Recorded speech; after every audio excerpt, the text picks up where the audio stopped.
मोदीजींच्याच मार्गावर चालत आपल्याला माहिती आहे महाराष्ट्रामध्ये देखील आपण अनेक योजना मागच्या काळामध्ये केल्या आणि मग त्याच्यामधली एक महत्त्वाची योजना आपली लाडकी बहीण योजना की ज्या योजनेच्या अंतर्गत आमच्या बहिणींना 1500 रुपये महिन्याला देणं आपण सुरू केलं।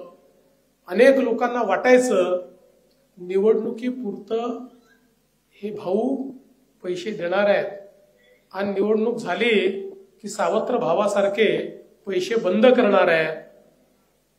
पण हे सगळं जे विरोधकांनी या ठिकाणी एक वावटळ तयार केलं होतं ते बाजूला झालं आणि आपण निवडणुकीनंतरही ही योजना सुरू ठेवली। पुढचे 5 वर्ष योजना राहणार आहे आणि एवढंच नाही तर योग्य वेळी या योजनेच्या निधीमध्ये वाढ देखील आम्ही करणार आहोत, हेही मी या निमित्ताने सांगू इच्छितो। अर्थात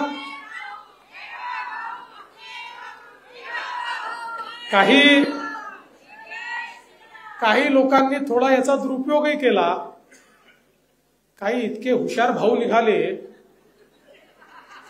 की ज्या भावांनी बहिणीच्या नावानेच अर्ज करून टाकले आणि पैसे घेणं चालू केलं। काही तर इतके हुशार निघाले की ज्यांनी त्या ठिकाणी हा लाभ मिळाला पाहिजे पण फोटो लावला तर लक्षात येईल मी पुरुष आहे म्हणून मोटरसायकलचा फोटो लावला। असे सगळे आपण हुडकून काढले आहेत, त्यांचं आपण पैसे थांबवले आहेत आणि त्यातही अशा याच्यात एखाद्या जेन्युइन बहिणीची चूक झाली असेल तर तिचे पैसे थांबवू नये म्हणून कलेक्टरांना अधिकार दिले आहेत की यातलं प्रत्येकाची पडताळणी करा, त्यातलं जर कोणी जेन्युइन निघालं तर त्याला पुन्हा त्या ठिकाणी पैसे देणं सुरू करा।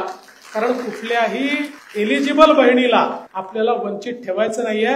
फक्त बहिणींच्या नावावर जे घुसखोरी करतायत त्या घुसखोरांना मात्र आपल्याला त्या योजनेतनं बाहेर काढायचं आहे।